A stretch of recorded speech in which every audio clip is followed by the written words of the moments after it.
안녕하십니까. 현대사 포럼에 오신 것을 환영합니다. 이 시간에는 지난 시간에 인혁당에 대해서 설명을 했는데 제대로 설명을 못해서 보충 설명을 하겠습니다. 그 인혁당 사건에 대해서 설명하기 전에 얼마 전에 이명박, 이재명에 대해서 파기환송 이렇게 판결이 났어요. 그래가지고 이렇게 파기환송이면 죄가 있다는 뜻이죠. 그러니까 윤석열 대통령이 6개월만 참았으면은 이재명이가 파기환송되고 또 다른 재판도 있고, 그러니까 이재명이가 재판을 받게 되면은 대통령 후보로 좀 힘들 거고, 그러게 되면은 민주당에 문제가 생기죠. 그러니까 또 참고 해야지. 무슨 계엄령을 내려가지고 이렇게 국가를 시끄럽게 하고 전 세계 웃음거리가 되게 만들어요. 그리고 이제 대통령 선거가 6월 3일 날 공고되니까 이제 민주당에서는 이재명 후보를 결정했는데, 국민의힘에서는 이렇게 후보 결선을 8명이 해가지고 최종적으로 김문수가 이제 후보가 됐는데, 김문수하고 한덕수하고 회담을 할 때 한덕수가 이렇게 국민의힘 지도부에 다 위임했으니까 거기 결정대로 내가 하겠다, 그렇게 하지 말고 후보로 이렇게 둘이 만났으면은 제일 첫째, 김문수 후보가 3번에 걸쳐서 하면서 한 3억 가까이 들었잖아요. 이 공식적으로 들어간 돈이잖아요. 그 돈은 어떻게 한다. 그리고 경비는 어떻게 한다. 그리고 이제 한덕수가 대통령이 되면은 이제 김문수는 국무총리를 한다든지 어떻게 보장을 한다든지 둘이 극비로 의논해가지고 이제 김문수가 양보를 하고 한덕수가 후보가 되도록 그렇게 해야 되는데, 한덕수는 맨날 국민의힘에다 다 1m 그러고 말을 않는 걸 도대체 협상. 그리고 국민의힘에서는 권성이나 권성동은 아무 말을 않고, 그러면 김문수는 그동안 경비 3억 들어간 거 정식으로 이렇게 3억 들어간 거도 경비하고 그걸 어떻게 해요? 그렇게 협상하는 사람들이 어디가 있어요?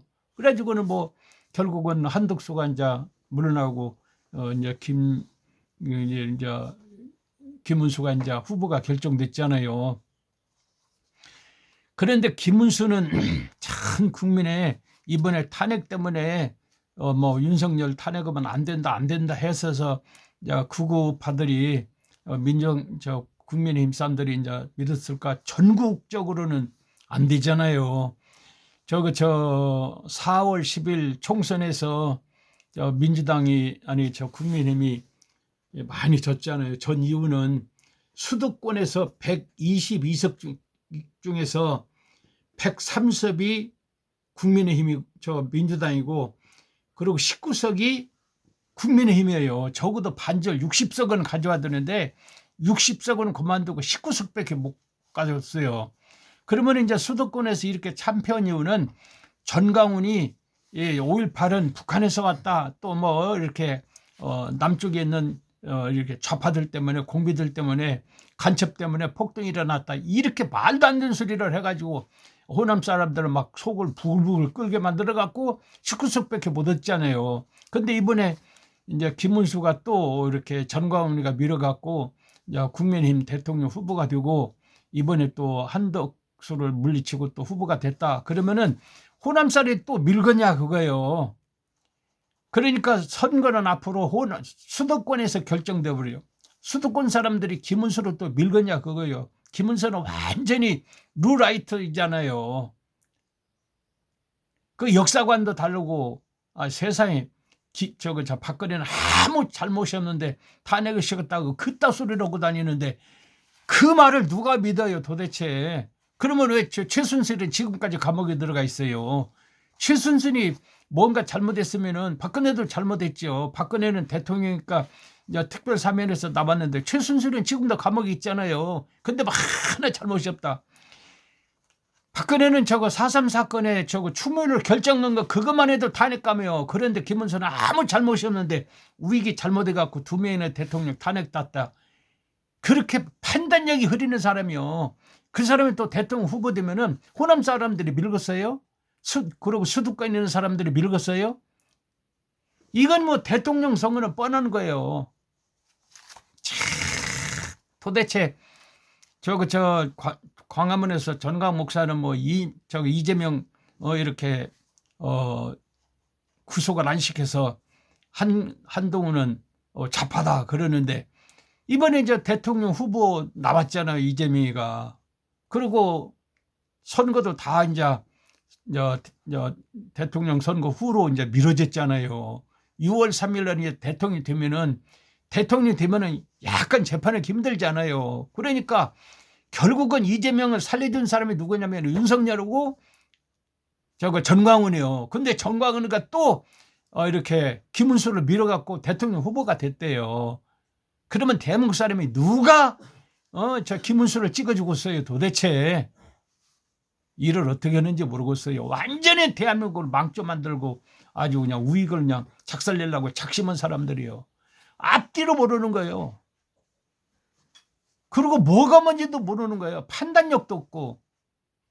도대체 뭐 드는 사람들인지 모르겠어요. 도대체 참 알 수가 없어요. 지난번에 저 인혁당에서 설명을 하다가 이제 시간이 없어서 그만뒀는데 좀 이제 보충 설명을 하겠습니다. 인혁당은 조선노동당 강령과 규약을 토대로 인혁당 강령과 규약을 만들었어요. 그러니까는 인혁당은 앞으로 무엇을 하겠다. 그런 것은 이제 강령이라고 그래요. 그 강령은 첫째 미군 철수, 연합통일, 지금 말하면 6.15 공동선언, 남북 서신 교환, 그 다음에 경제교류 이렇게 이것을 강령으로 했어요. 그리고 1964년 굴욕적인 한일회담 반대를 하고 그리고 이제 69년에 6.3 이렇게 굴욕적인 회계 때 이제 도혜종, 박헌채, 정두영, 김동영, 이명박, 김지아 한 3만 명 정도가 모여서 이제 데모를 했죠. 그러는데 1964년도 7월 달에 도혜종 외 7명이 이제 체포돼 갖고 감옥에 들어갔어요. 64년도에. 69년도에 도혜종이 출소하고 도혜종이 이제 감옥에서 나왔어요. 69년도에. 그리고 69년도 10월 달에 무장 간첩 한영식이가 있어요. 한영식이가 이렇게 서울대학교고 이렇게 고려대학교 학생들을 선동을 해서 69년도에 삼선개헌을 했잖아요. 박정희가. 그러니까 삼선개헌은 절대 안 된다. 학생들이 데모할 때 그 뒤에서 선동한 사람들이 누구냐면은 인혁당 사람들이요. 인혁당이 이제 선동해서 삼선개헌을 반대를 했어요. 그리고 73년도에는 도혜종, 이철, 유인태, 안양로, 여정남 이 사람들이 이제 유신 반대하다가 또 감옥에 들어가는데 이제 인혁당 안에서는 유신을 반대하는 사람하고 북한을 지지하는 반국가 세력하고 둘로 갈라져 있어요. 그런데 이철이나 유인태 지금 국회 사무처장인가 같은 사람 있죠. 유인태, 안양로, 여정남 이런 사람들은 유신을 반대했지 북한을 찬양하고 좋아하지는 않은 거예요. 이걸 이제 그래서 이제 재건의 사건이라고 그러고 민천항령 사건이라고 그래요. 민천항령 사건 여기 이제 서경석도 들어가 있죠. 그래서 73년도, 72년도에 이제 이렇게 유신을 선포를 했죠. 근데 유신할 때 도혜종, 이철, 유인태, 안양로, 여정남 이 사람들은 이제 유신을 반대한 사람이고 나머지는 이제 북한을 찬양한 사람들이죠. 갖고는 74년대 싹 인혁당이 잡혀버렸어요. 그리고 이제 데모, 유신 반대하는 데모도 잡혀버리고, 그때 잡힌 학생들이 1024명이에요. 그리고 253명이 구속되고 180명이 기소가 됐어요.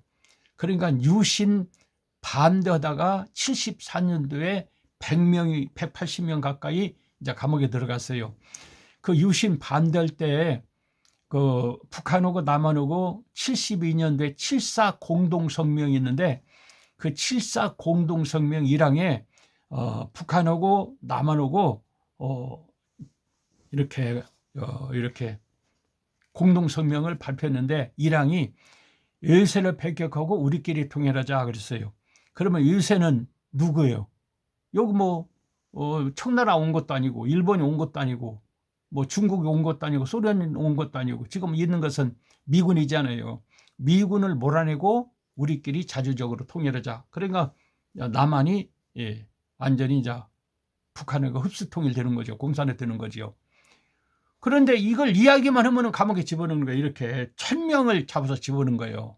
어떻게 이렇게 북한이 남한을, 미군을 몰아내고 북한이 남한을 점령하도록 하느냐. 이건 안 된다. 다른 거 몰라도 이건 안 된다.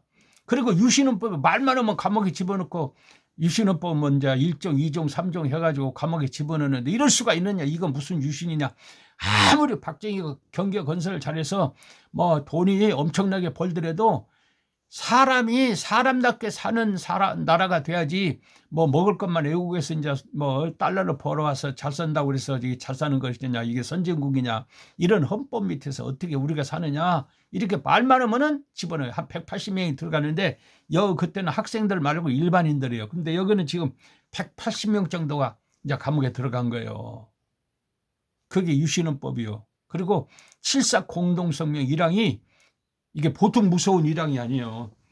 그대로 놔뒀다면 북한이 남한을 점령할지도 모르죠. 미군을 철수하면 그냥, 지금은 좀 모르지만 끝나버리죠. 지금도 어떤 사람들은 뭐 한국에 뭐 현무 6이 있고 현무 8이 있고 현무 5가 있고 뭐 탱크도 K9이 있다, 뭐 뭣도 있다, 뭐 군사력도 뭐 현대무기로 뭐 있다 하는데, 지금 제일 무서운 것이 이상희 국방장관 했을 때 내가 전군에 있는 군인을 다 좌파를 색깔에서 뽑아내고 강요하도록 해서 전국을 다 돌았어요.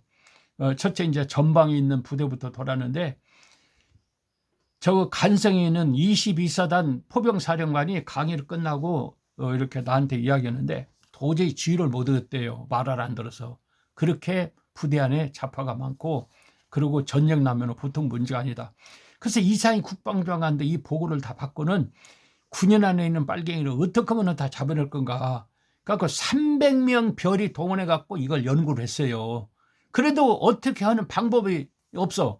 그런데 이제 내가 박세지한테 우리가 해야 될 일을 줬더니 박세지가 그 일을 보고 이대로 하면 되겠구나. 그래서는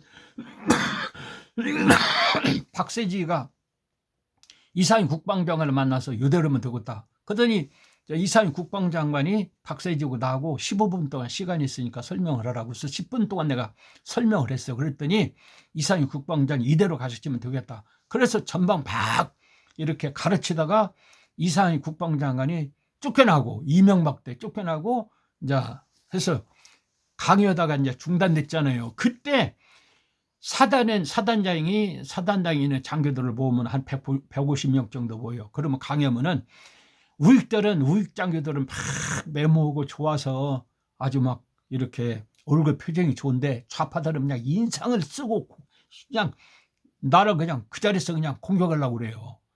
그러면 그 사람들 딱딱 찍어서 내가 이제 보안소에다 연락하면 깨끗하게 해서 정리를 해버렸어요. 한 1년 동안. 그때 내가 군인 안에 좌파가 얼마나 많은 것을 알았어요. 전쟁 나면은요, 무기 갖고 싸우는 것이 아니라 남한에는 좌파들이 들고 일어나서 전쟁을 못해요. 창원에서 무기를 다 실탄을 싣고 전방 다 보급을 해야 되는데, 고속도로 그놈들이 다 막아버려요. 전개조, 그다음에 민주노총, 그리고 좌파들 고속도로 막으면 물건을 못 올라가지 않아요, 실탄이. 그러면 전쟁도 못 온다니까요. 근데 마침 국방부에 이제 아는 사람이 있어서 이런 것 저런 것 이야기했더니 창원에서 이렇게 전망까지 갈 때 어디 전기조가 막았구나, 어디 막았구나. 그래서 거기 배치 부대를 다 해놨다고 그러더라고. 이건 극비인데 이거 말해도 되는지 모르겠어요. 그래서 전교조나 민주노총이 방해할 것을 대비해서 다 지금 준비를 해놨다고. 그래서 다행이에요. 전쟁 나면은요, 이 잡아들 때문에 전쟁 못 온다니까요. 무기가 문제가 아니에요. 사람이 문제지. 그렇게 좌파가 많고 지독해요. 얼마나 좌파가 지독하냐면은 내가 북한산에 아침에 등산하고 내려오는데 무슨 뭐 도자가 이렇게 올라가더라고요. 그래서 여기는 국립공원이라 도자가 못 올라가는데 왜 올라가느냐고, 못 올라간다고. 그러니까 아니 여기 공사 구청에서 허가내서 지금 공사하려고 올라간다고 그래요. 무슨 공사냐고 그랬더니 묘지 공사래요. 돈 내는 그 국립공원에 무슨 묘지가 들어가느냐고 못 온다고 막 이제 고함 질렀더니 동네 사람들이 다 나오고 사람들이 다 나왔고 그걸 막아버렸어요.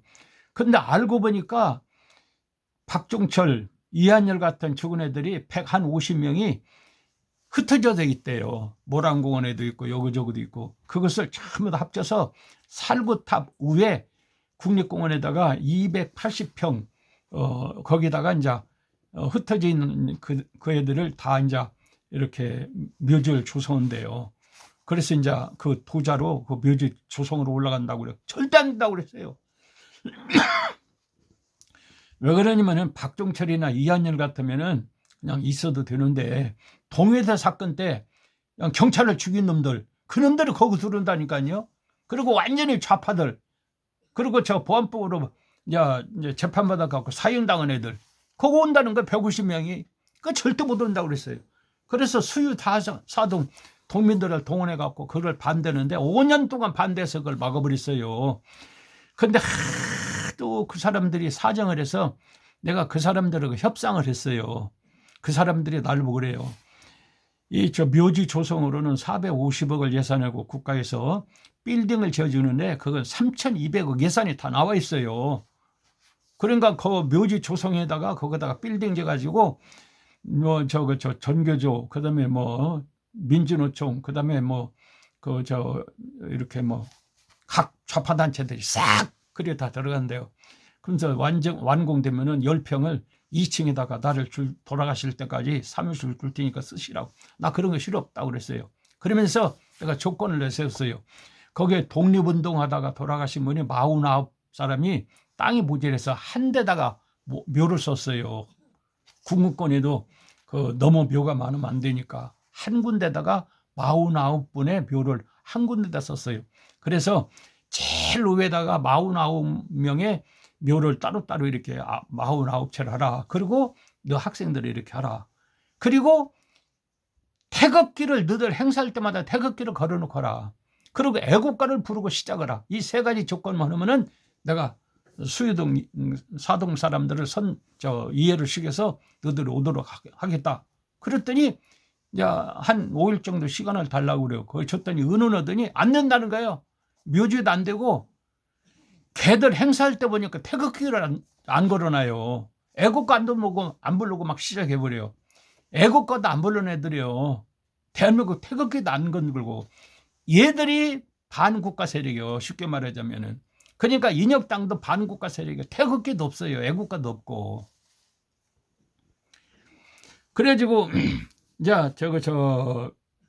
180명이 이제 기소돼 갖고 이제 감옥에 들어갔죠. 1975년 4월 달에 도혜종, 이수병, 여정남, 서도원, 하재환, 송상진, 김용원 이런 사람들이 이제 사형 집행이 됐잖아요. 이게 인혁당 재건의 사건이라고 그래요. 그런데 여기에는 이제 북한을 싫어하고 유신만 반대하다가 돌아가신 분도 있어요. 그래서 얼마 전에 이제 다시 재심을 했죠. 갖고 재판을 갖고 북한을 좋아하는 사람들은 처벌을 받고 북한을 싫어하고 유신 반대다가 돌아가신 분들은 이렇게 복권이 됐잖아요. 그래서 정부에서 보상도 해주고 그랬죠. 이걸 민혁당 사건이라 그래요.